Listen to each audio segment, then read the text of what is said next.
Bien amigos, sean ustedes bienvenidos a este nuevo programa, nueva edición de Cultura Perú. Cultura Perú que ya llega el día de hoy a su programa número 37.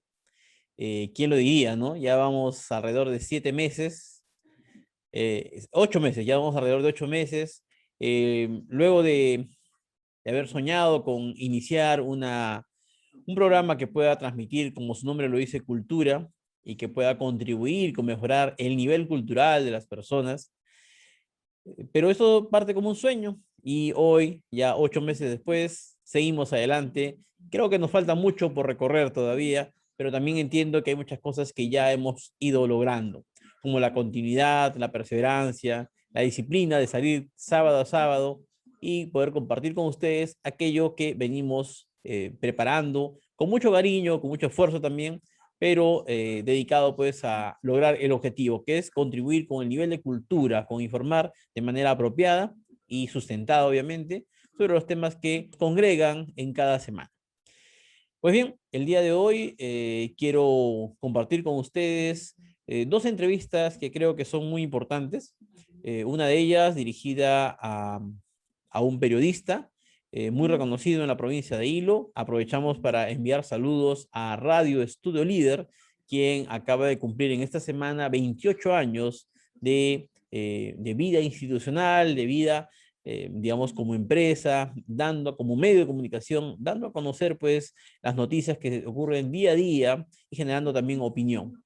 Es importante destacar ello porque 28 años no son pues poquito tiempo, son casi 3 décadas y eso es loable también por la perseverancia, por mantener también una línea, ¿no? Que los caracteriza a esta familia de Estudio Líder, ¿no? Un saludo desde aquí, no solo a don Omar Paridías, a quien lo tendremos en unos instantes con nosotros, sino especialmente a toda la familia de Estudio Líder, que está conformada por su familia física, obviamente, la señora Narda Llana, pero también a sus hijos, también a todos aquellos que colaboran, contribuyen con el desarrollo de esta emisora, que como repito, está llegando ya a su tercera década, ¿no? Saludos para ellos. El tema que nos congrega entonces es los 35 años de aquel fatídico accidente ocurrido un domingo 13 de julio de 1986 en la patrullera, el BAP, buque de la Armada Peruana, Río Nepeña. Es una patrullera de la Marina de Guerra del Perú que permite hacer un paseo por el litoral hileño a un grupo de scouts, de dos grupos scouts que existían en ese tiempo en Hilo. Habían tres, pero el tercero no participó. Me estoy refiriendo al grupo 412, que es conocido como Grupo Scout Marino 412, y el grupo 380 de Minero Perú. También llamados en un momento Scouts de Tierra, los otros eran marinos, esos eran Scouts de Tierra. El grupo 380, como su nombre lo dice, era de Minero Perú, se congregaba en torno a lo que era esta empresa Minero Perú, pero sobre todo al edificio de Minero Perú, que en su primer piso allí era el local, pues, para este grupo Scout, local de reuniones y concentración. El grupo más antiguo es el grupo 380, el grupo un poco más nuevo es el grupo 412, y existía también en Ciudad Nueva el grupo 116, que en esta oportunidad no participó de estas actividades conjuntas. Tengo entendido que también fueron invitados, pero no sé por qué motivos no llegaron. Este accidente finalmente congrega pues a un promedio, no tengo la cifra exacta, pero un promedio de 60, 70 entre niños, adolescentes y jóvenes scouts que participan pues de este paseo en un domingo, en una mañana un poco fría, un domingo de julio, frío, y que tenía pues el mar en contra porque estaba con un gran movimiento, ¿no? Al decir de algunos conocedores de estos temas, no se debió salir, no se debió salir aquella fecha porque el mar estaba movido. Algunos de los testimonios que tendremos posteriormente van a dar algunas pautas muy importantes para esto. Pero ahora vamos con la entrevista, dijimos en primer término, de un periodista, don Omar Paridías, y en segundo lugar, la entrevista, perdón, a un profesor profesor, pero que además de ser educador, de ser docente, también tiene la vena y el espíritu investigador. Ya lo conoceremos luego, vamos adelantando su nombre, es el profesor Nicolás Valdés. Ambos hablando sobre el tema del accidente del domingo 13 de julio de 1986 con el grupo de Scout 412 y 380 y en la embarcación buque de la Armada Peruana Río Nepeña. Pues bien, amigos, vamos con estas entrevistas. Adelante, estudios. Bien, amigos, sean ustedes bienvenidos a este programa Cultura Perú. El día de hoy nos complacemos en presentar a uno de los periodistas más conocidos y con amplia trayectoria en nuestra provincia de Hilo. Él, además de ser periodista, es propietario de un medio de comunicación y también hoy ostenta el cargo de decano del Colegio de Periodistas de Moquegua. Vamos a recibir entonces a don Omar Paridías. Don Omar, bienvenido a Cultura Perú. Buenos días. Bueno, sean las primeras palabras de agradecimiento por esta invitación que nos hace usted, colega Milton García, de Cultura Perú, en una fecha muy singular en que nos trae al recuerdo un acontecimiento trágico que ha vivido la provincia de Hilo y que, a pesar de los 35 años de este fatídico accidente que ocurrió en nuestra bahía, la mente, el pensamiento y obviamente, ¿no?, el recuerdo de nostalgia y de tragedia queda todavía en la comunidad, porque se trata de recordar la muerte de Boy Scout en plena actividad de esta entidad muy altruista. Encontró la muerte y evidentemente eso por negligencia, eso para nosotros en particular ha sido ya evidenciado y demostrado. Así es, don Omar. Efectivamente, el día de hoy nos congrega para esta entrevista el tema que hace poco, hace unos 2, 3 días atrás, para ser preciso, el 13 de julio, se conmemoró los 35 años de este fatídico accidente de los Scouts. Un domingo 13 de julio en que fallecieron 13 personas, 10 de ellos Scouts y 3 integrantes de la Capitanía de Puerto, ¿no? Pero antes de entrar de lleno al tema, don Omar, quería preguntarle o comentar un poco para que todos los amigos que nos escuchan, usted actualmente es decano del Colegio de Periodistas, ¿verdad? Tengo entendido que usted era vicedecano, pero ante un fallecimiento es que usted asume. Coméntenos un poquito del tema, por favor. Bueno, parece que en el nivel de representación de la orden que es el Colegio de Periodistas de Moquegua, que es una filial importante del Colegio de Periodistas del Perú, me ha dado el tiempo y la historia responsabilidades reiteradas, ¿no? Es la tercera vez que estoy asumiendo el decanato.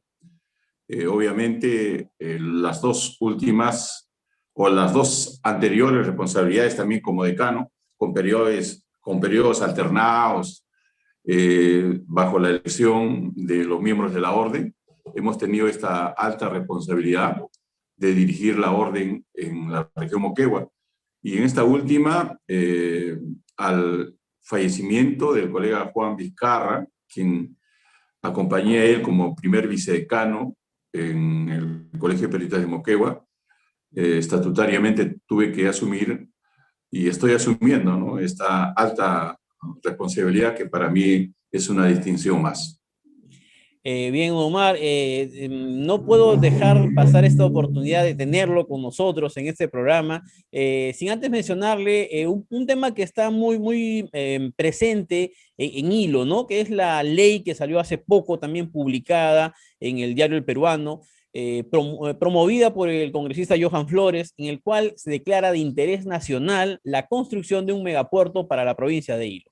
Quiero su comentario al respecto, por favor. Es un tema importante para el desarrollo de nuestra economía y del resurgimiento, ¿no?, de nuestra provincia.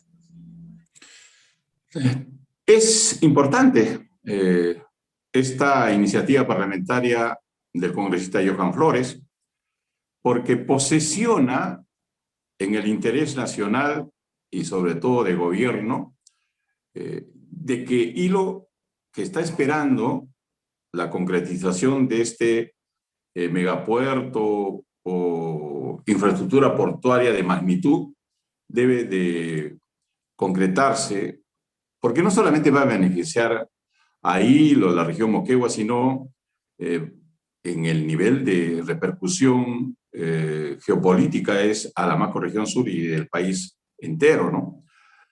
En verdad también esta iniciativa parlamentaria antes también fue ya concretada por el ex parlamentario Mario Mantilla, que también reforzó la posición de que el megapuerto de Hilo es de necesidad pública y de interés nacional. Hoy el congresista Johan Flores está posicionando de que la construcción, eso es importante, la construcción de este megapuerto en Hilo también es de suma necesidad para el desarrollo de esta zona sur del país. Eso fortalece evidentemente este proyecto que estamos esperando, porque sabemos muy bien, Milton, de que el puerto de Napu es un puerto, una infraestructura portuaria ya que está prácticamente colapsada, al margen de que se le esté inyectando dinero para reflexionarlo, para de alguna forma repotenciar esta infraestructura que está cada vez más ya colapsada, pero ya en verdad amerita que ya pensemos ya en magnitud, ¿no? Porque el puerto de Napu, Perú, de esta zona que ha quedado en el centro de la ciudad, ya no significa una carta de competitividad para atraer mercadería, evidentemente que va a significar desarrollo de nuestro puerto. Está limitado el puerto de Napo, terminal marítimo de Hilo, ha quedado encerrado en la ciudad. Entonces, necesariamente tenemos que propender a que impulsemos un megapuerto, un puerto grande, que se tenga la denominación que sea, pero en sí ese es el futuro, el desarrollo de Hilo, de la región Moquegua y del sur del país. No sé si en verdad con estas dos iniciativas parlamentarias se pueda reforzar su construcción. ¿Quién va a invertir? ¿El Estado? ¿El empresariado privado? ¿Qué cosa es primero, el puerto o la carga? ¿No? Que es un dilema, es una discusión más técnica que evidentemente va a tener que significar un análisis más profundo.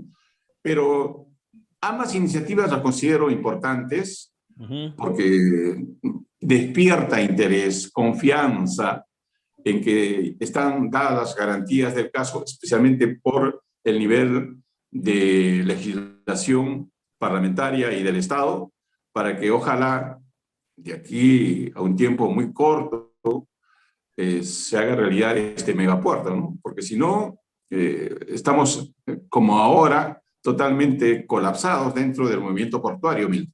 Así es, así es. Y yo quiero comentarle que es un tema que lo hemos tocado ampliamente en nuestro programa. Hemos tenido entrevistas técnicas a don Jorge Gembes, a don Clemente Orejuela Bolívar también, y últimamente a don Alberto Portugal como presidente de CEDILO, y definitivamente hay cosas importantes que destacar, ¿no? Y lo último que yo he tenido son conversaciones telefónicas con el presidente del directorio de NAPU y el presidente de la Autoridad Portuaria Nacional también, quienes no quieren todavía hacer declaraciones porque están esperando a que el Ministerio de Transportes, a quien ha sido delegado esta responsabilidad, puedan en este ministerio definir a quién va a hacerse cargo del desarrollo del proyecto, ¿no? ¿Será ENAPU tal vez o podría ser la Autoridad Portuaria Nacional? Están esperando a que se defina eso para recién tomar algunas iniciativas al respecto. El presidente del directorio de ENAPU nos dijo que tiene algunos proyectos importantes ya conversados, avanzados, podría decirse, para el desarrollo de este puerto. Bueno, esperaremos un poco, pues, a que esto se pueda concretar, ¿no? Pero, como usted lo menciona muy bien, pues, es un hecho muy importante porque creo que la esperanza de trabajo, ¿no? De fuentes de trabajo, de desarrollo económico, es fundamental para nosotros. Y frente a algún tema que usted planteó, yo creo que ya la cosa está un poco clara en el sentido de que primero tiene que haber carga, tiene que haber demanda, para que pueda haber un negocio finalmente, ¿no? Porque sin carga no hay todavía una posibilidad económica, ¿no? Claro, pero la carga está ya asegurada. vamos a ponerle comillas, Ujú. asegurada, porque Brasil está esperando una salida más directa, Así ¿no? es, así es. Soya, tiene que necesariamente salir por hilo porque es la zona más corta y Más es más corta, económica. Bolivia económica, también tiene esa perspectiva, así más es. aún si es que se concreta el corredor bioceánico, que también es otro proyecto de gran magnitud que va a complementar con este megapuerto. Creo que todo está apuntando a esperar un futuro muy, muy interesante, muy oportuno para el desarrollo de esta zona sur del país, ¿eh? Porque Claro, tenemos que hablar ya como país, ya no así simplemente es, como hilo, porque un así es, megapuerto así es. con esa magnitud va a repercutir en la economía y en el desarrollo y progreso de todo el país. Correcto, correcto, totalmente de acuerdo. Pero, y ahora en estos tiempos complica, vamos a utilizar también entre comillas esta palabra, complica el desarrollo de estos proyectos, la coyuntura política que estamos viviendo, ¿no? Un comentario también al respecto, don Omar, ¿cómo ve, cómo analiza ese tema? No tenemos presidente todavía, no sabemos si va a ser uno, va a ser la otra persona, en fin, a un análisis así muy ligero del tema y cómo es que el Perú y la comunidad internacional, sobre todo, evalúa la situación crítica que vive el Perú en temas electorales propiamente. Claro, estamos en esa coyuntura muy, muy singular, muy especial. Yo no sé si revisar el plan de Cerrón, el plan de gobierno de Cerrón, la hoja de ruta de Cerrón o de Perú Libre o de Pedro Castillo con relación a puertos. ¿Ah? Eh, pero estoy tratando de indagar, de documentarme, pero no encuentro nada específico, cuál es la política de puertos o del propio Ministerio de Transportes y Comunicaciones o la política de Estado que va a emplear en ese contexto, ¿no? Hay hasta el momento todo un manto de misterio. No sabemos en realidad a qué gabinete ministerial se va a sujetar el país y sobre todo el puerto de Hilo o la zona sur, que necesariamente está esperando, ¿no? De que una vez por todas ya Pedro Castillo defina su gabinete, ¿no? Para Claro. tener una ubicación con relación a qué ministro de Energía y Minas, eh, porque estamos en una zona Minera, altamente minera, correcto. en Moquegua, en Arequipa, qué proyectos que han sido congelados van a poderse destrabar con esta política de Estado que va a imprimir Pedro Castillo, aunque él ha señalado en campaña electoral de que Que no tía va, María no va, eso no lo ha va. dicho concretamente, eso está en las publicaciones y está en el archivo de sus discursos de campaña. No sé si habrá cambiado de idea o el ministro de Energía y Minas o el propio premier, sea hombre o mujer, pueda definir esta política de Estado con relación al capital privado, especialmente a la gran minería. Eso es un plano incierto para nosotros en particular. ¿Eh?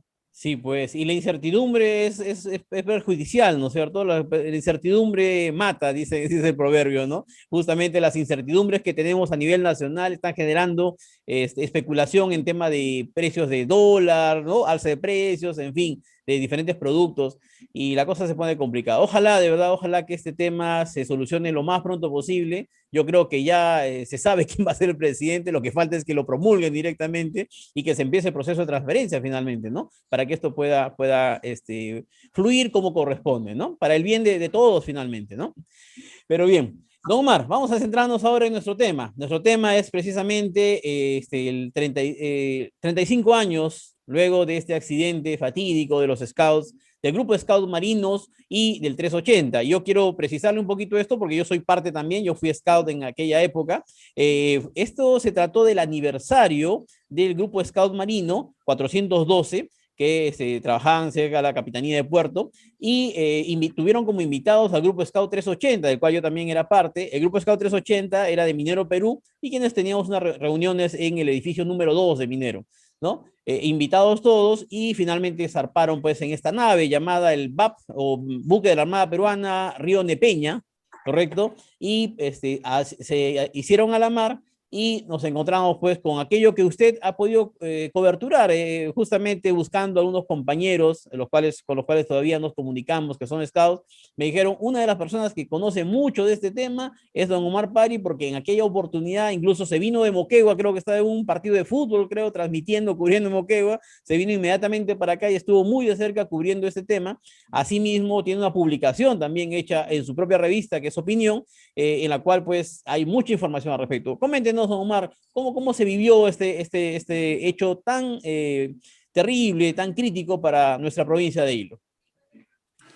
Bueno, considero que al transcurrir los 35 años de esta tragedia, es el acontecimiento que más ha conmocionado, ha enlutado, ha entristecido a la población de Hilo en este accidente marítimo, que en verdad hay varios responsables, pero que no han sido en ningún nivel hasta el momento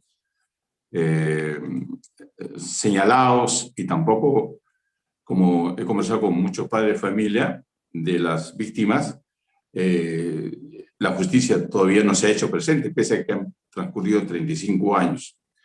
En efecto, la publicación de nuestra revista Opinión, que salió en el mes de mayo de 1987, acá tengo el único que me ha quedado en archivo, porque, como comprenderás, una tragedia de esta naturaleza que no solamente ha conmocionado Hilo, Moquegua y el país, evidentemente muchos medios de comunicación de Lima venían a nuestra persona a solicitar un ejemplar y aparte mayor información para complementar sus reportes. Yo quiero compartir con ustedes la nota editorial, pero un párrafo nomás que por lo menos introduce el concepto de esta tragedia, evidentemente que preocupó en particular a nosotros. Yo en el inicio de esta publicación, en la parte editorial, termino señalando nuestro respeto a la Marina de Guerra del Perú. No estamos en contra de esta institución del Estado, sino que exigimos que los responsables de este homicidio por negligencia no se escuden en la Fuerza Armada, porque sabemos que ningún prestigio institucional vale más que 13 vidas humanas que se perdieron trayendo dolor, luto y consternación en las familias porteñas. Por último, reiteramos nuestra exigencia de justicia y requiem para los mártires del escultismo nacional. Así ingreso en la parte editorial y en las páginas subsiguientes voy a revisar los titulares y los subtítulos. Padres de las víctimas señalan que fue homicidio por negligencia. 13 murieron en fatídico 13 de julio. A 10 meses de los tristes sucesos, el proceso judicial se encuentra lamentablemente a foja cero. A 10 meses, ¿por qué digo a 10 meses? Porque como sucedió un 13 de julio de 1986, esta revista, después de 10 meses, en mayo de 1987, editamos, y es que al transcurrir 10 meses, miren, casi un año, las cosas estaban en cero. Y en la parte, por ejemplo, de los hechos, señalo que eran las 9:30 de la mañana de un 13 de julio, el cielo, cubierto con nubes bajas propias del invierno sureño, nos hacían presagiar que la aventura que emprendía un grupo de scouts en el mar isleño, y que en esos instantes abordaban frágiles botes que los llevan hasta la cubierta de la patrullera Río Nepeña, iba a terminar en tragedia. En contados minutos los niños, algunos padres, invitados especiales y oficiales de la Marina, partían hacia el lugar denominado Punta de Coles para admirar el trajín de los lobos marinos en su hábitat. En el apresurado entusiasmo, la marinería responsable había olvidado muchísimas medidas de seguridad y la patrulla se convertía en algo así como un taxi común y corriente con 13 pasajeros encima, metafóricamente, ¿no? Porque la patrulla Río Nepeña llevó tanta tripulación que no era la más recomendable.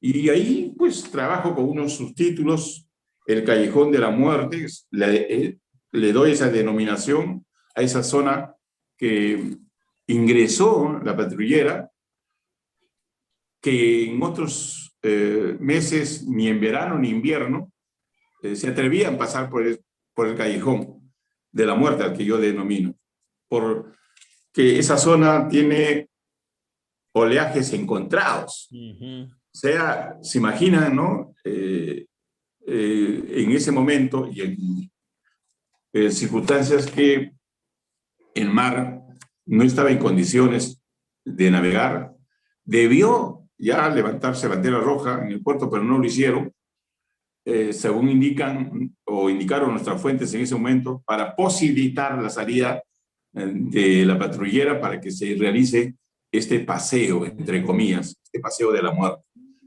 que debió estar con bandera roja, pero dijeron no, pero se ha programado un paseo y sobre todo lo más anecdótico es que personas adultas han ido ahí no solamente para observar, ¿no? El ambiente marino, de los lobos, etcétera, sino fueron a una reunión social, como señalo, con mucha objetividad, con muchos brindis, sobre todo, ¿no? O sea, estaba dividido estudiantes, boy scouts, padres de familia, algunos de ellos, invitados, eran 18 que hasta el momento la relación no ha sido publicada.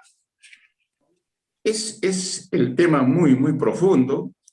El relato, la odisea del expediente, sobre todo, que cómo es que en este caso el Poder Judicial, desde el Ministerio Público, de la Fiscalía, han venido retrasando, demorando y mil subterfugios para que no concluya en un dictamen y una acusación como correspondía.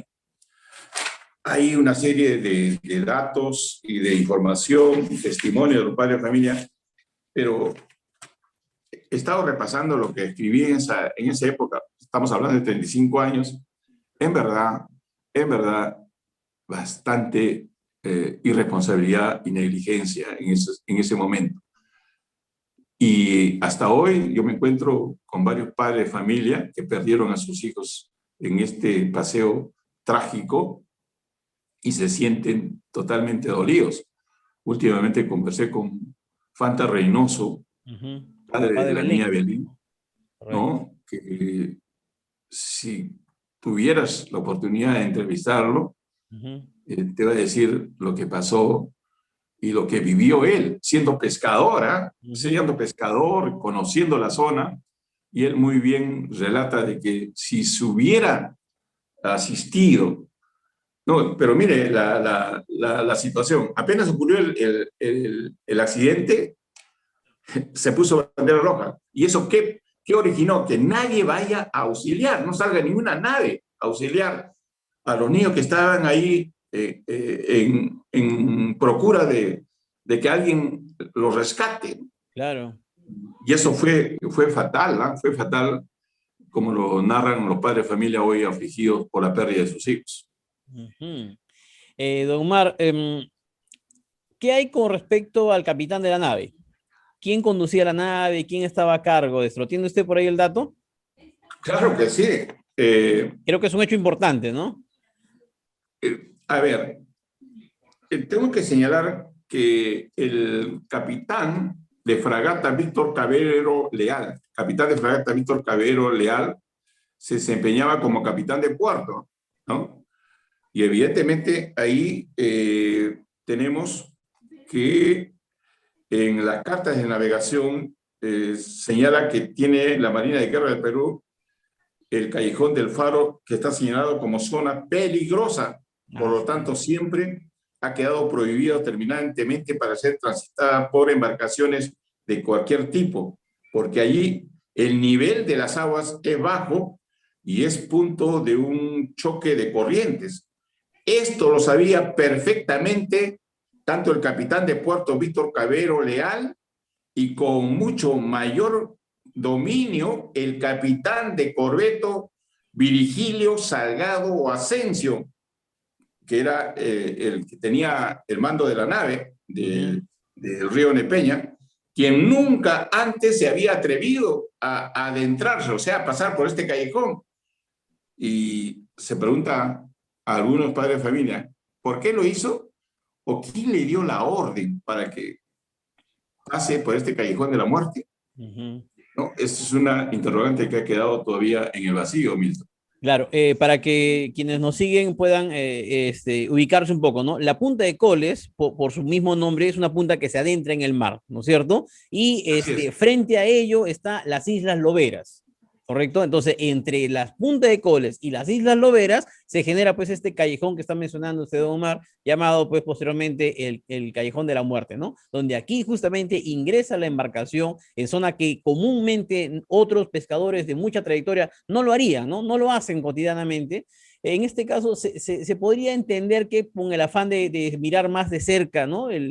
Apreciar más de cerca a las aves guaneras, los lobos y qué sé yo, pero pues incurriendo en una negligencia pues terrible, ¿no? Porque es aquí donde la nave empieza a recibir unas olas enormes que elevan la nave, se habla de 15 metros, tal vez hasta más, no recuerdo exactamente, y a partir de eso, al caer la nave, es que empiezan a salir pues disparados todos los jóvenes que estaban pues en esta plataforma, ¿no? De la nave.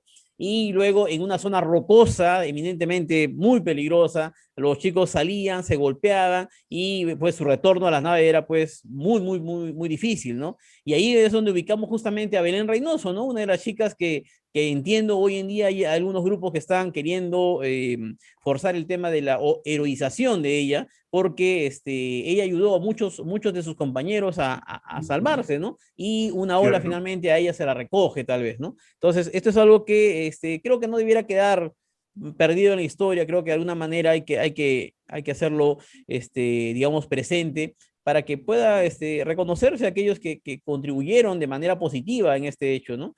Y qué pena, como usted menciona, que el Poder Judicial, pues, una vez más nos da una muestra de que no hay un trabajo, pues, real, no hay una verdadera justicia al respecto, ¿no?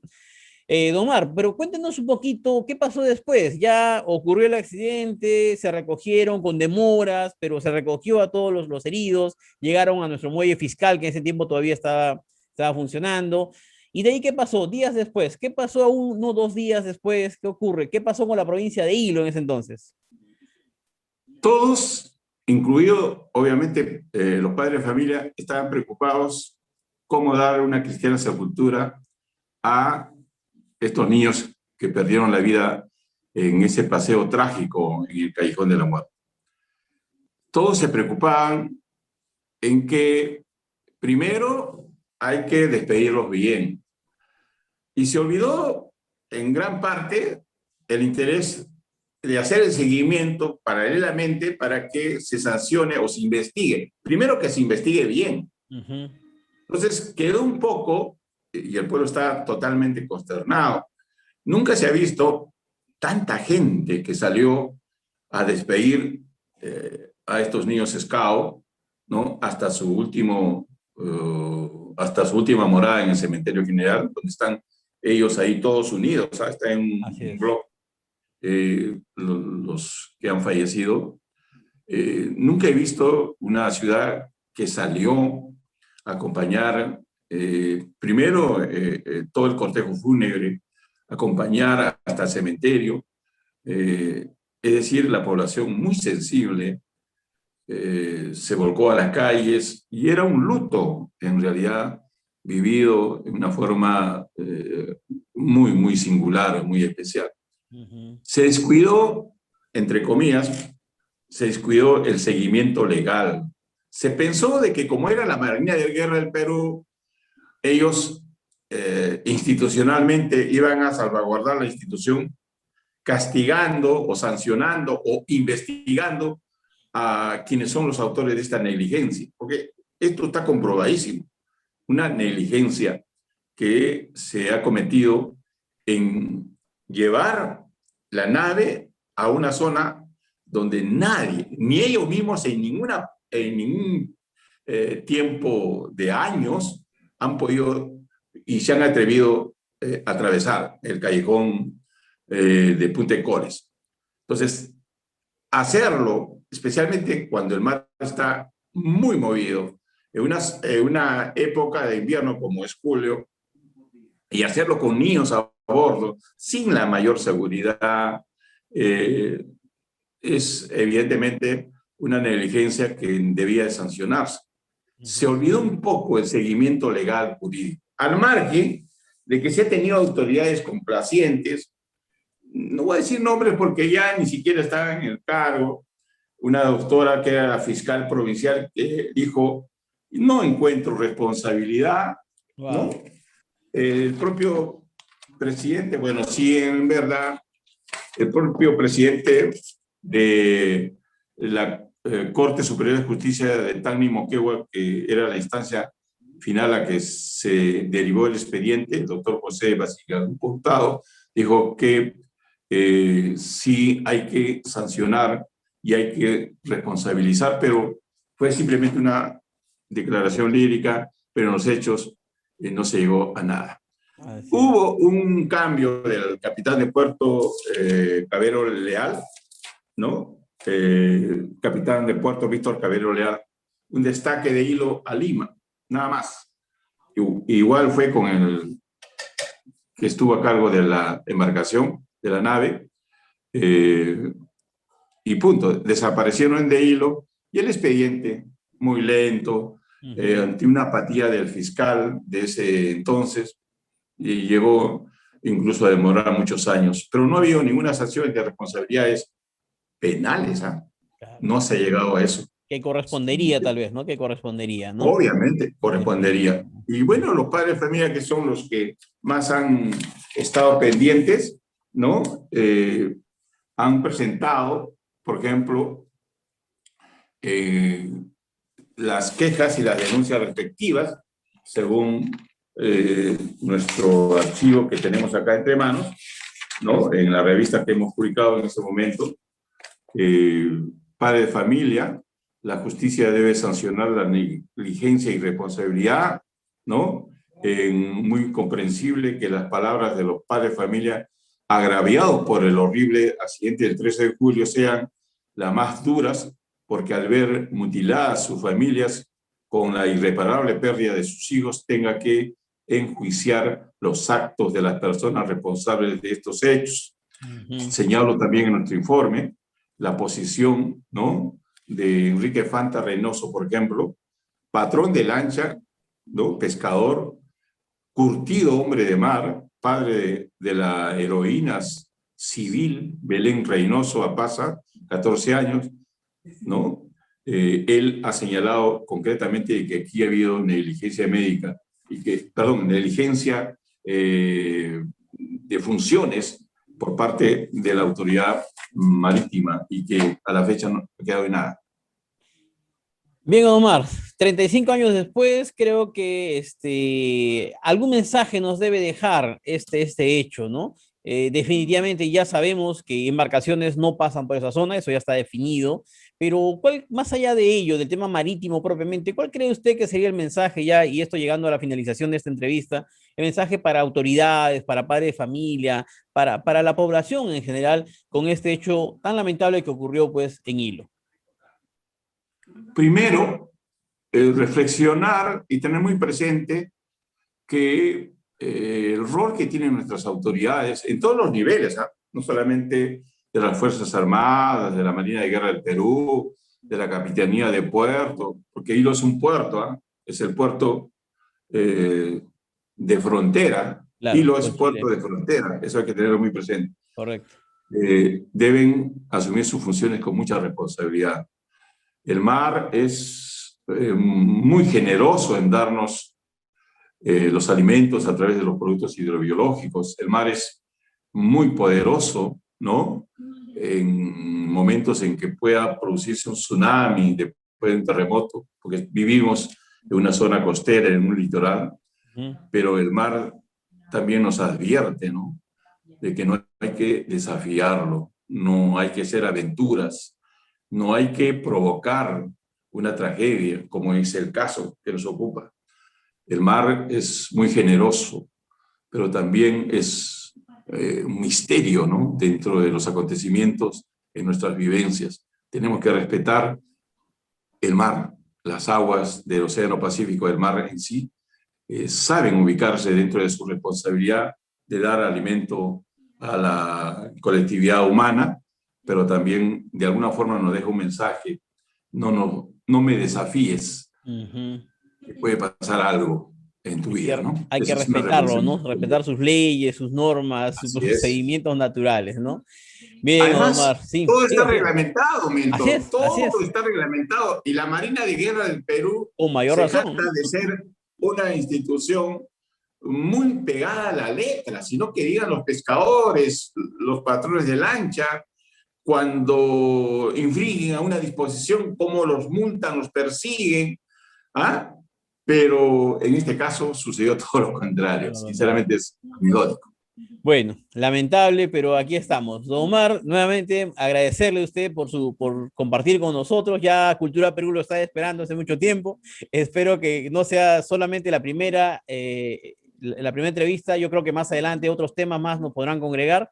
Y bueno, agradecerle, repito, por compartir con nosotros, por su experiencia, por su visión también. Y ahora quiero que usted se despida de aquel público que nos sigue, con sus últimas palabras, que hablen un poco sobre lo que se nos viene, ¿no? El aniversario, el bicentenario de nuestro Perú. Y bueno, deseando, creo, para todos que sea, pues, un buen año, ¿no? Ojalá y así sea. Adelante, Omar, y gracias nuevamente por su presencia. Milton, muchas gracias por esta invitación y bueno, tengo que señalar también que este 13, o sea, es miércoles 13 de julio, es preámbulo a una fecha tan especial de la radio en la que nosotros hemos fundado hace 28 años. Oh. Radio Estudio Líder cumple el miércoles 14,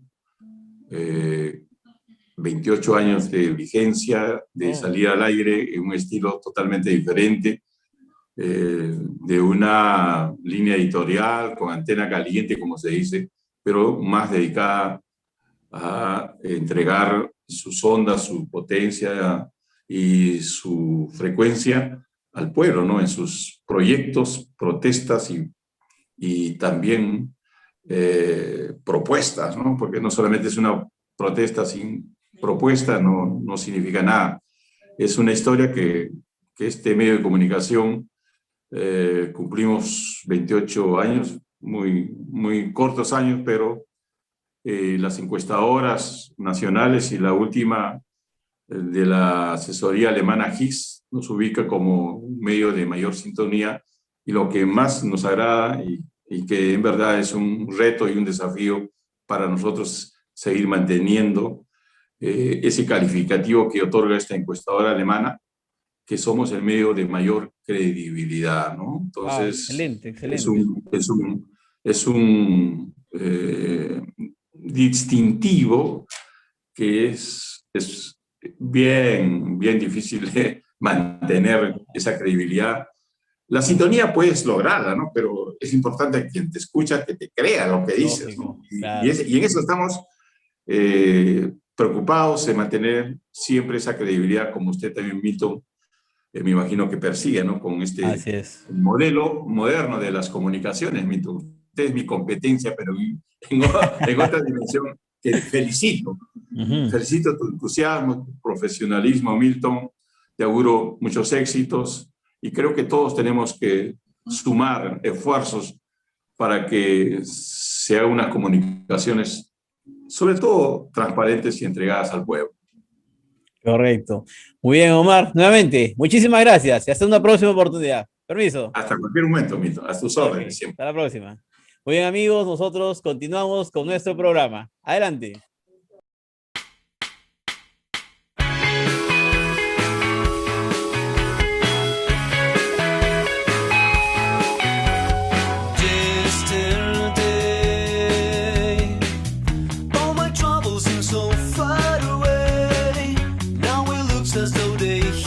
Yesterday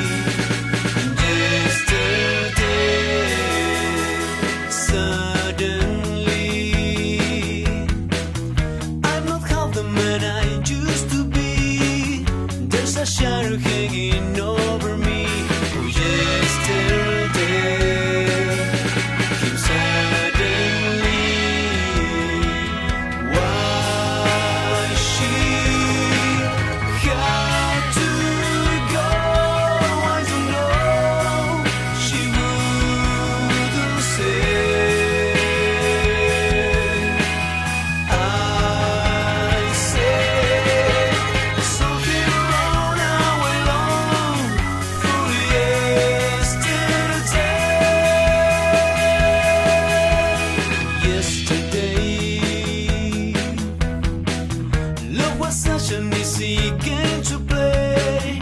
Now I need a place to hide away. Oh, I believe in yesterday. White sheep have to go.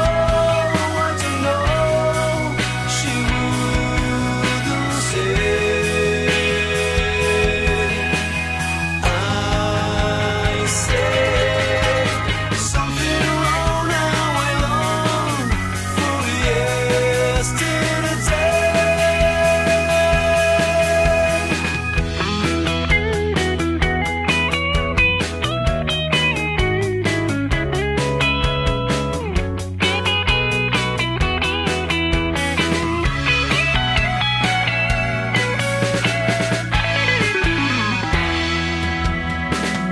Have to go. I don't know. She wouldn't say.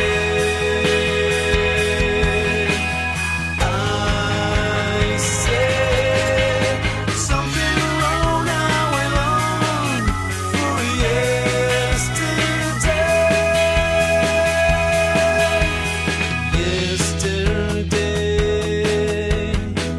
Love was such an easy game to play. Now I need a place to hide away. Oh, I believe in yesterday. Oh, I believe in yesterday.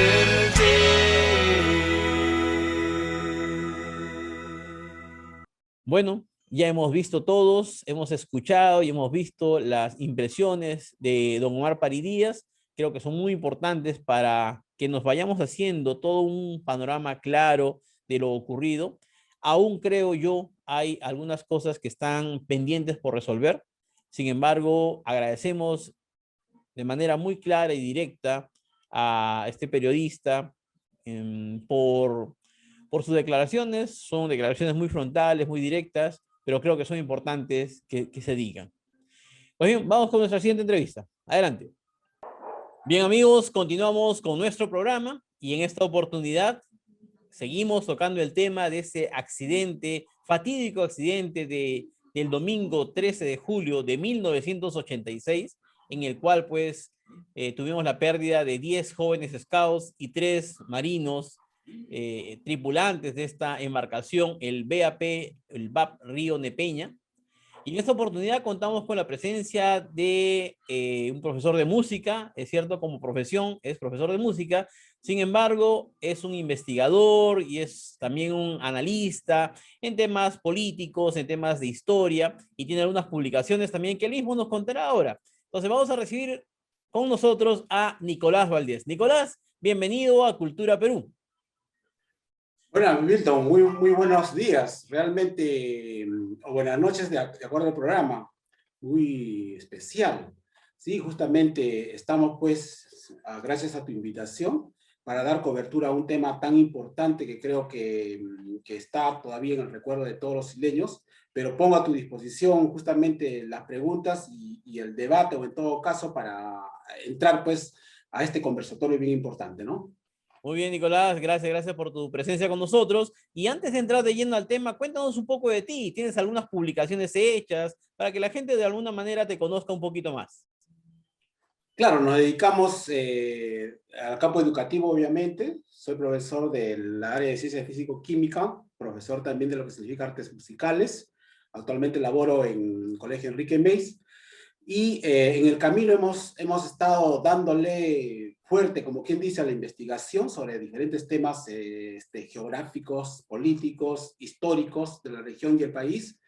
Y tenemos a bien justamente haber hecho algunas publicaciones importantes que han contribuido pues a resaltar la identidad de nuestro hilo querido. Es por eso de que cuando se habla de estos temas, de lo que significa rescatar un hecho trascendente que ha ocurrido en esta ciudad, obviamente está una opinión que uno puede vertir de acuerdo a las investigaciones que uno ha hecho en el camino, ¿no? Uh-huh. Bien, Nicolás, esto ocurre un domingo 13 de julio, a vísperas del aniversario también de algo que nos hermana a ti y a mí, porque ambos somos becerrinos, Me estoy refiriendo a la serenata, pues, de nuestro querido Daniel Becerro Campo. Cuéntanos, ¿cómo se arma el panorama un poco de lo que tú has investigado previo a este evento, ¿no? A este suceso del domingo 13 de julio. Claro, el primer contacto que tuve con este evento, obviamente somos becerrinos, fue después del accidente. Yo estaba estudiando fuera de Hilo y cuando retorno a Hilo por los años, esto ocurrió en el año 86 obviamente, conocí el accidente, de repente no hice mucha investigación, 87, 88 ya me integro al Colegio Daniel Becerro Campo, tomo con más fuerza este acontecimiento. Tuvimos contactos con los familiares de los fallecidos, de los niños, y realmente no se perdía, digamos, esa fraternidad que tuvieron los padres de familia de estos niños, en el cual se conjugaban en misas, en reuniones, en buscar de repente justicia, y la verdad que el tema se ha ido disipando en ese punto, pero el sentimiento quedó latente en los familiares, en la institución Colegio Daniel Becerro Campo, y también pues en las instituciones que estos chicos, en los otros colegios que estudiaban, pero en sí en toda una institución de los Boy Scouts, y luego dónde está pues el aspecto de justicia también que reclamaba la población de Hilo. Entonces fue dramático todos esos años, pero ya cuando lo tomo con mucho más fuerza, digámoslo así, fue cuando estaba haciendo mi primera obra de Hilo, el ayer y hoy, pero luego fui recopilando información de la obra, de la historia del Colegio Daniel Becerro Campo, y encontré material de los dos aspectos, ¿no? De la historia de Hilo y del Colegio Daniel Becerro Campo, y por lo tanto decidí de que el libro del Colegio Daniel Becerro Campo debía ser aparte al del Hilo, el ayer y hoy. Por lo tanto, al sacar información solamente del libro del Colegio Daniel Becerro Campo que está aquí, entonces se establece de que tenía que recoger toda la información, y una de esas informaciones que trasciende al colegio y que quedó marcado penosamente, por supuesto, fue esta historia de los Boy Scouts, y esto fue recopilado en investigaciones que hemos hecho a través con los padres de familia, de cierta manera con la policía. De repente hay mucha penumbra todavía, no hay datos exactos, hay muchos mitos que en el camino se ha dado, pero de todas maneras estamos para dar nuestra versión del momento, ¿no, Milton? ¿Cuál es la sensación, cuál es la percepción que se tiene desde la opinión pública, un poquito desde lejos, vamos a decirlo así, luego de haber escuchado pues los relatos, las apreciaciones de los padres de familia y tal vez de algunos scouts también con respecto a este hecho? Se habla de negligencia, se habla de un tema doloso, se habla de un tema de simplemente hechos de la naturaleza. ¿Cuál es la percepción que tienes al respecto? A la información que hemos recogido y de repente coincide, de cierta manera, con lo que también has investigado de tu parte, amigo Milton, porque conozco tu profesionalismo que pone a los temas, es, en síntesis, ¿no es cierto? Estamos un 13 de julio de 1986, el Colegio Daniel Becerro Campo, para situarnos en esa parte del colegio, estaba por cumplir 26 años. Belén Reynoso, que es o los chicos del Becerra, que eran 6 que fallecieron, y en el cual yo resalto la historia de Belén Reynoso, había pasado esa serenata, ese aniversario del Colegio Daniel Becerro Campo, pero cuando cumplió bodas de plata.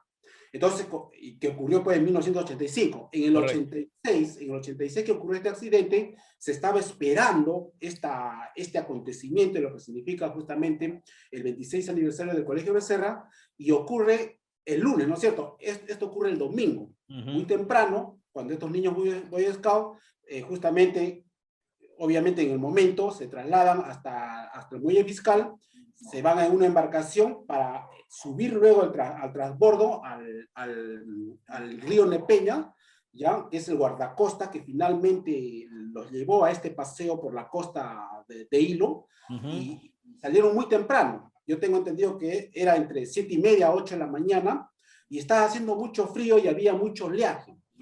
Pero desde ahí podemos partir que hubo una primera negligencia, ¿no es cierto? Justamente entre datos que tenemos, a cargo de la embarcación estaba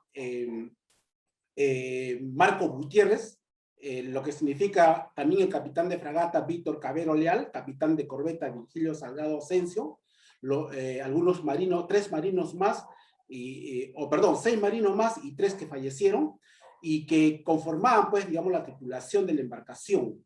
Entonces la embarcación, una nave obviamente bien sólida, vamos a decirlo así, no es como cualquier bote que uno se pasea por la bahía, ¿no es cierto? Que a veces las aguas lo agitan, qué sé yo. Claro. Pero no, estas embarcaciones son muy grandes. Yo me he subido a estas embarcaciones cuando he hecho otros tipos de investigaciones y paseos también, y conozco la solidez de esa embarcación. Pero ¿qué pasa? Que cuando llega a la zona de Punta de Coles, pasa por el famoso Cañón de la Muerte, que es el llamado, conocido en Hilo por todos los pescadores, ¿no?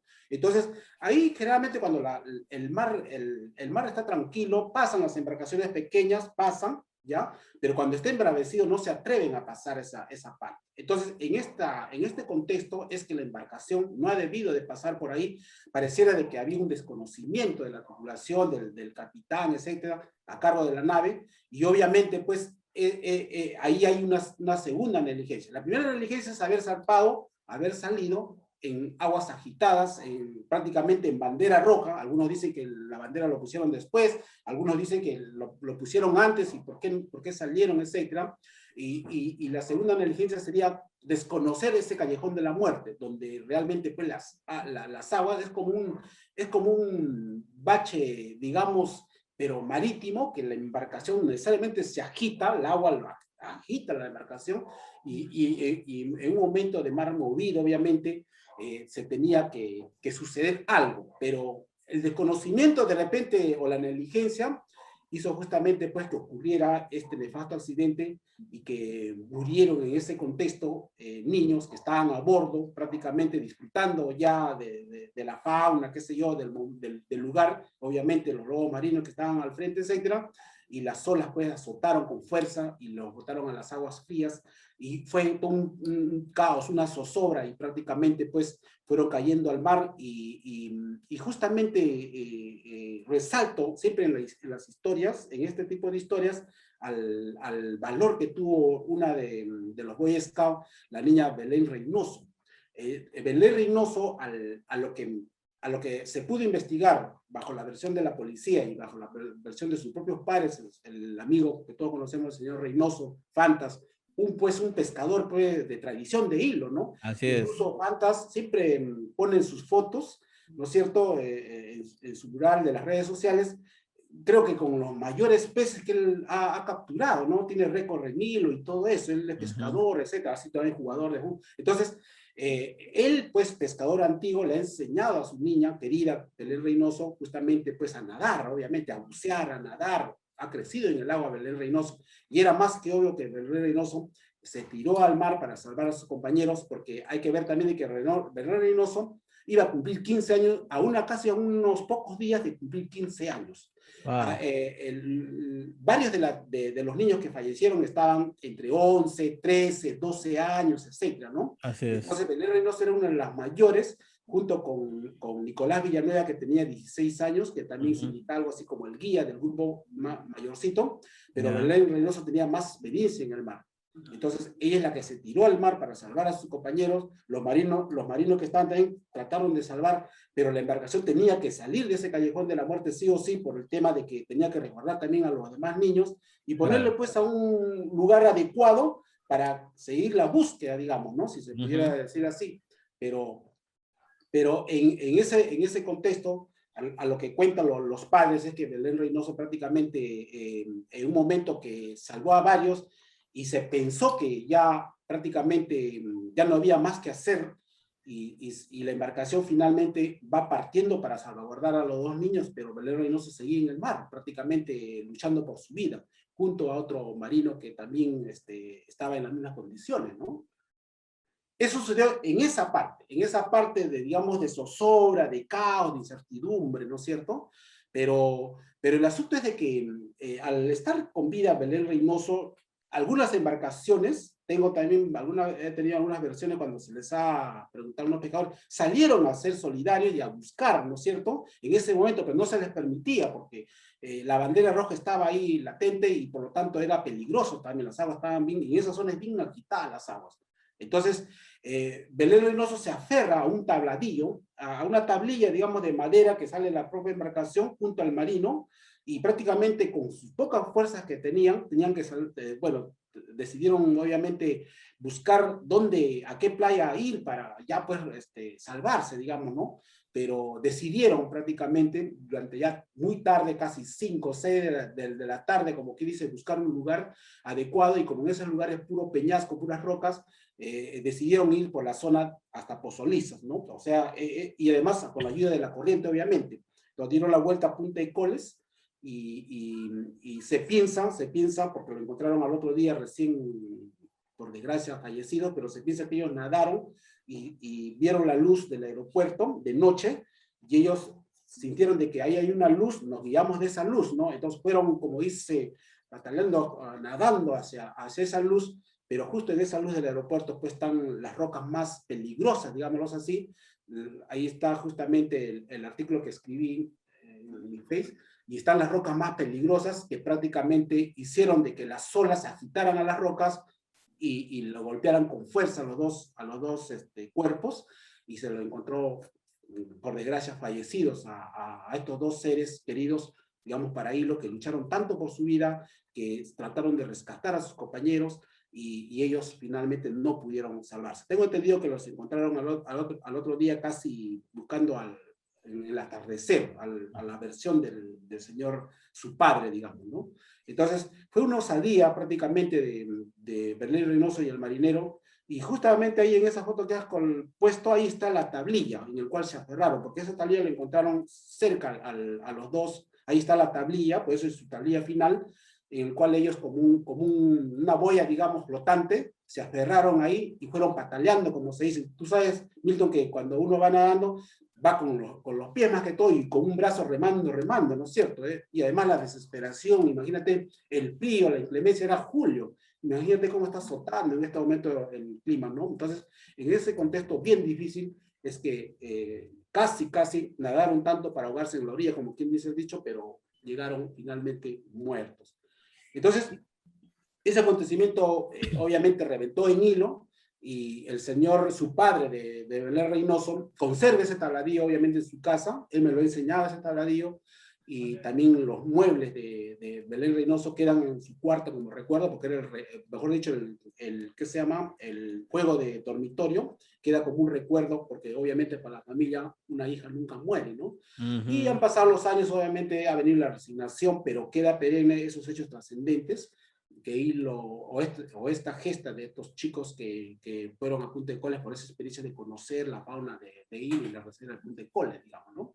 Claro, entonces resumiendo un poco, se trata de una joven que tenía mucha experiencia en el mar, gracias a su padre, obviamente, y que se lanzó, tengo entendido, se lanzó para poder rescatar a uno de sus compañeros, logró hacerlo con 2, 3, no sé cuántos exactamente, y cuando ella ya prácticamente se habían recuperado varios, es donde ella ya no puede salir, ¿no? Una ola como que se la jala hacia el mar, ¿no?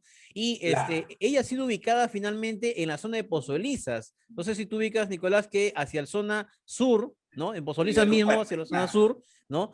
Allí hay una zona donde se le ubica hoy en día a los pescadores, actualmente dicen, ¿no? ¿Dónde nos encontramos? En la zona Belén, dicen. ¿Sí? Exacto. Eso está más o menos a la altura del aeropuerto, ¿no? El aeropuerto, sí. Entonces, es allí, se le ha llamado así porque esa es la zona donde se le ubicó ese cuerpo finalmente, ¿no? Claro. Yo quería comentarte que hay algunos grupos aquí en Hilo que están trabajando ya en el afán de buscarla heroizar a Belén, ¿no? A heroizarla, porque definitivamente su gesta fue digna de ser considerada como una heroína finalmente, ¿no? Entonces, ojalá que esto se concrete, ¿no? Claro, incluso bajo versión también de algunos que estuvieron ahí, porque hay que ver de que los que estuvieron ahí generalmente eran niños, ¿no? Y a veces Yes. en el momento más ellos buscaban salvar sus vidas, y de repente no se percataron de varios hechos, digamos, ¿no? Pero sí tengo entendido de que hubo los niños mayores, juntamente obviamente con los marinos, algunos de ellos se tiraron al mar para salvar, o al menos hicieron un manifiesto de tirar algo para salvarlos, jalarlos, etcétera, ¿no? Porque también hay una situación como quien dice, de de sobrevivencia que tienen los Boy Scouts, que el escultismo es así, ¿no? La vida de los Boy Scouts es salvar también vidas y estar en el peligro y afrontar el peligro. Entonces, creo que también ahí estos niños o estos jóvenes pusieron ese valor, ¿no? Entonces, el valor es de todos ellos que, por desgracia, no lograron pues salvarse todos, obviamente, pero yo estoy seguro que cada uno de ellos contribuyó para que esto no sea peor, como quien dice.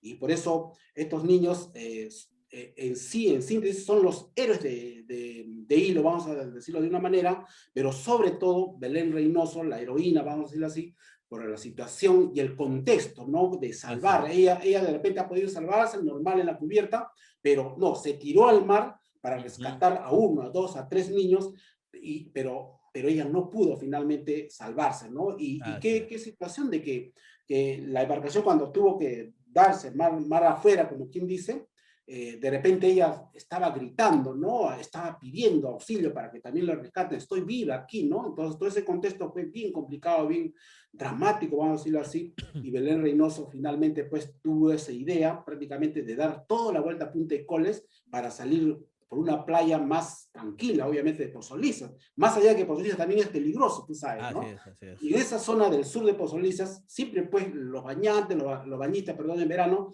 nunca casi se van a bañar ahí, más allá de Así ir es. Muchas corrientes, ¿no? Muchas corrientes se cruzan por ahí. Así ¿no? es, así es. Imagínate, en bandera roja, es pues terrible. Entonces, pero la lucha por la sobrevivencia o la supervivencia realmente no tuvo sus frutos en ese contexto y Belén Reynoso falleció prácticamente antes de llegar a la orilla. O en todo caso ya estaba por llegar a la orilla, pero las olas la golpearon terriblemente y ahí es donde falleció, ¿no? Nicolás, hay algunos comentarios y expresiones, más que comentarios, expresiones y testimonios de que muchos de los jóvenes pues, sobrevivientes han ido a parar pues, al hospital, obviamente, ¿no? Para curar algunas heridas, golpes, moretones. Y aquí cabe una pregunta, ¿no? ¿Alguien asumió la responsabilidad de poder atender a estos jóvenes, más allá de que cualquier padre de familia va a llevar a su hijo al hospital? Pero no todo queda en el hospital, ¿no? Sino a veces hay tratamientos posteriores a ello. ¿Sabes tú, dentro de tu investigación, que alguien asume alguna responsabilidad económica, tal vez, de acudir a estos jóvenes que han sido sobrevivientes de este hecho? ¿Conoces algo al respecto?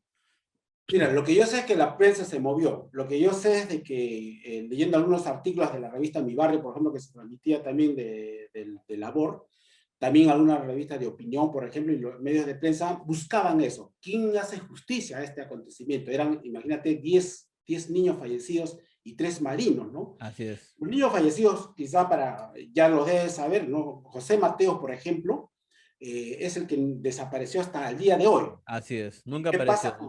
Yo he ido a visitar también a su señora Mare, ya muy ancianita, justo cuando estaba elaborando el libro, la investigación, y la señora pues siempre está en la puerta, ¿no?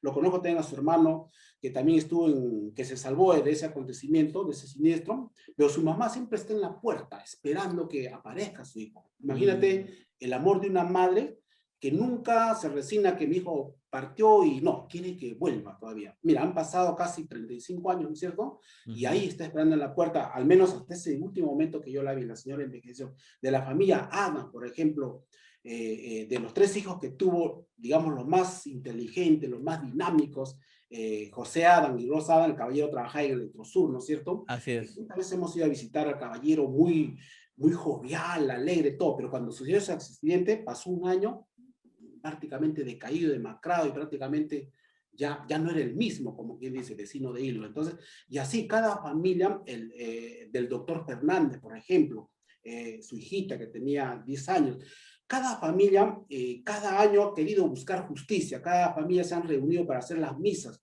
Yo me acuerdo con la Tuna del Becerra, tocamos en una misa, se compuso una canción a los Boy Scouts, el título Boy Scout Héroes del Perú, me acuerdo muy bien, y se tocaba en la misa, etcétera, y se reunían las familias, se reunían.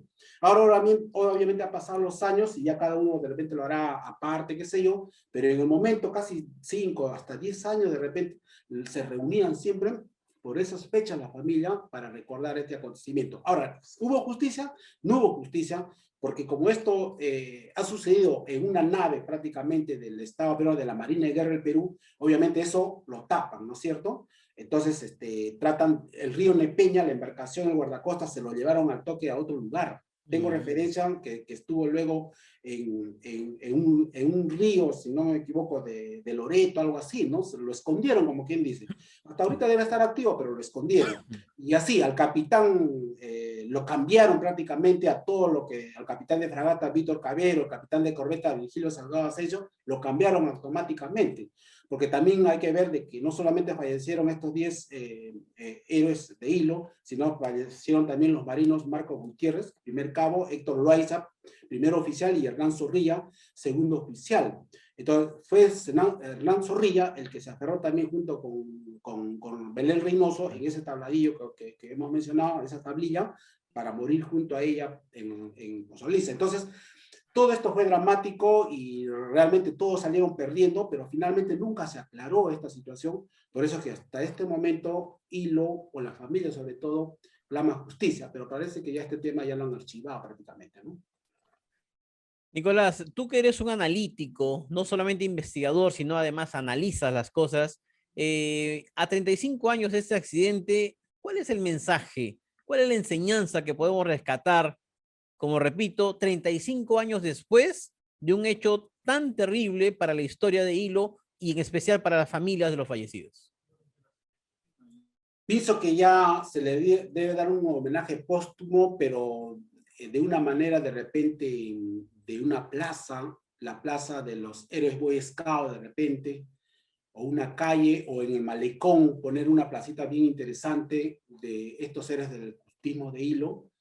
Y yo creo que nos ha enseñado desde ahí para adelante de que ese tipo, digamos, de viajes hay que tener un cuidado desmedido, sobre todo cuando se trata de niños. Y siempre Hilo ha tenido este tipo de acontecimiento que nos ha golpeado y nos ha enseñado. Por ejemplo, cuando se prohibió los paseos al Valle de Hilo. ¿Tú te acuerdas, Milton, que el Valle de Hilo estaba lleno antes ¿qué se llama? De olivo, ¿no? De árboles de olivo, y era más frondoso, vamos a decirlo así. Así es. Entonces, cuando sucedió ese acontecimiento de los niños, ¿te acuerdas del 974, si no me equivoco? No, del Virgen Rosario, y se perdió un niño, y apareció muerto por las lomas, ¿no? Eso ocurrió también muchos años atrás. Desde ese momento ya no se hacen los paseos al valle, por decir, ¿no? Nos enseñó ese golpe por la pérdida de ese niño, ¿no? En ese contexto. Y así, esta pérdida también nos enseña de que tenemos que respetar, tener cuidado al mar, y obviamente de hacer ese tipo de paseos.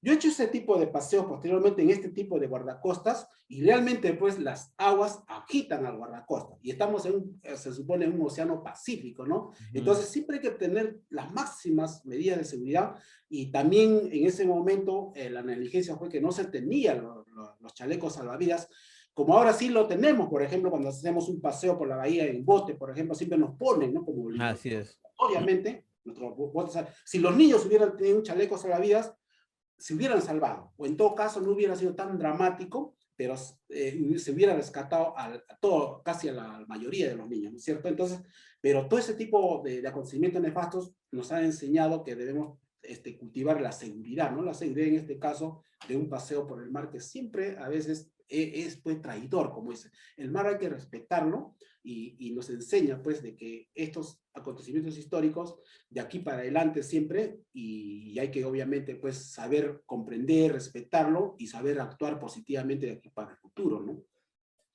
Correcto, Nicolás, muchísimas gracias. De verdad creo que es importante ese trabajo que tú realizas, y de hecho Cultura Perú te agradece a nombre de Hilo, también a nombre de las familias, el que puedas hacer esta investigación, y además ponemos a disposición tuya nuestro programa para poder difundir tus próximas publicaciones, porque entiendo que vas a seguir haciendo investigación, vas a seguir haciendo publicaciones. Estamos aquí para poder ayudarnos de alguna manera a difundirlas y que más personas puedan conocerlas.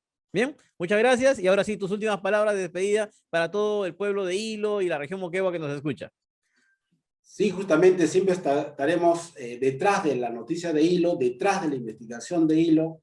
Tenemos varios proyectos que estamos investigando o estamos analizando, o en todo caso estamos opinando como mínimo siquiera, pero que tiene que ver con el interés de Hilo. Este caso del Boy Scout puede ser un aspecto dramático y triste para Hilo, pero hay otros proyectos de Hilo que debemos resaltar, por decir, o la recuperación de los valores de identidad de Hilo, los valores históricos de Hilo, que si bien es cierto, un camino puede estar perdiéndose, pero hay que rescatarlos, hay que revalorarlos y hay que enseñarlos y promoverlos a la ciudad y al Perú o al mundo. Entonces, de Hilo podemos hablar muchas aristas. En este momento hemos hablado de un contexto bien triste para nosotros por los 35 años de los Boy Scouts, pero hay otros momentos también alegres y felices, y cómo no trabajar por Hilo y sacar adelante esta bonita ciudad, la mejor del Perú, que es nuestra querida ciudad de Hilo, Puerto de Hilo. Bien, Nicolás, muchas gracias. Comparto contigo este amor por nuestra ciudad, así que vamos para adelante. Gracias, amigos. Gracias. Continuamos con nuestro programa. Bien, amigos, ahora ya llegando a la finalización de esta segunda entrevista a don Nicolás Valdés, al profesor Nicolás Valdés, quien también nos da unos datos importantes. Quiero decirles que para el día de hoy había anunciado a varios amigos que tendríamos este pequeño recuento en base a testimonios directos de sobrevivientes de este accidente, ¿no? Hasta el momento hemos tenido estas dos entrevistas de personas que han estudiado el tema, han investigado, pero ahora viene la parte de los testimonios, ¿no? Voy a mencionarlos. Desafortunadamente no se ha podido completar todavía este proceso, por eso lo dejamos para nuestro próximo programa, pero voy a comentarlo. Tenemos en primer término a nuestro amigo también, Miguel Ángel Carvajal, quien él es integrante del grupo Scout 412, él es un sobreviviente de este accidente, él estuvo en la embarcación, también sufrió algunos golpes, él nos contará un poco de ello, pero finalmente es un sobreviviente, ¿no? Él ha conocido a todos los fallecidos de este grupo Scout, y bueno, va a ser muy interesante escuchar sus comentarios, sus relatos, sus manifestaciones con respecto a lo que él ha visto, a lo que él ha vivido, ¿no? También tenemos a Roger Ticona. Roger Ticona es un Scout del grupo 380. Roger Ticona no viajó en aquella oportunidad, no fue al paseo, sin embargo estaba convocado por algunas circunstancias familiares, es que no pudieron, él ni sus dos hermanos, que también son del grupo 380, no participaron de este fatídico viaje, pero él conoce muy de cerca todo el acontecer previo y posterior al accidente, entonces también es importante su testimonio. Asimismo tenemos el testimonio ya de Betsy Chávez. Betsy Chávez es una integrante del grupo Scout 380, ella sí estuvo en el accidente, ella ha sido parte de este suceso, nos va a narrar los momentos críticos, momentos muy terribles que se ha vivido. Ella sale finalmente lesionada, diríamos gravemente lesionada, una fractura en la pierna con 3 cortes directamente, y en fin, ella nos va a narrar un poco más esos detalles. Y también tenemos el testimonio de Jorge Chávez, más conocido por nosotros como Rulo Chávez, es hermano de Betsy, quien también estuvo en este paseo, y hoy en día ya con sus hijos al lado, 35 años después, nos comenta pues lo vivido en aquellos momentos tan críticos que tocó vivir este grupo Scout, ¿no? Yo quiero compartir con ustedes que yo también soy parte de ese grupo Scout. Por alguna circunstancia familiar yo no pude participar en ese viaje, en ese paseo. Sin embargo, estuve siguiendo muy de cerca el tema porque eran mis compañeros. Como repito, yo ese día tendría que haber subido a la embarcación, pero por temas familiares no lo hice. Así que todo el grupo 380, pues, al cual pertenezco, son mis amigos, hemos compartido muchos años. Y bueno, vamos a quedarnos aquí, vamos a terminar de preparar este reportaje que creo que va a ser muy bonito para todos ustedes, para todos nosotros. Para mí también es un hecho que mueve algunas fibras muy sensibles de nuestro ser, y solamente dejarlo ahí. Quiero invitarlos a que no se pierdan el próximo programa de Cultura Perú, en el cual tendremos pues ya estructurado y elaborado este reportaje con los testimonios de sobrevivientes y familiares y amigos de los sobrevivientes a este fatídico accidente. Bien, amigos, nos quedamos allí, nos vemos en nuestro próximo programa de Cultura Perú. Hasta la próxima.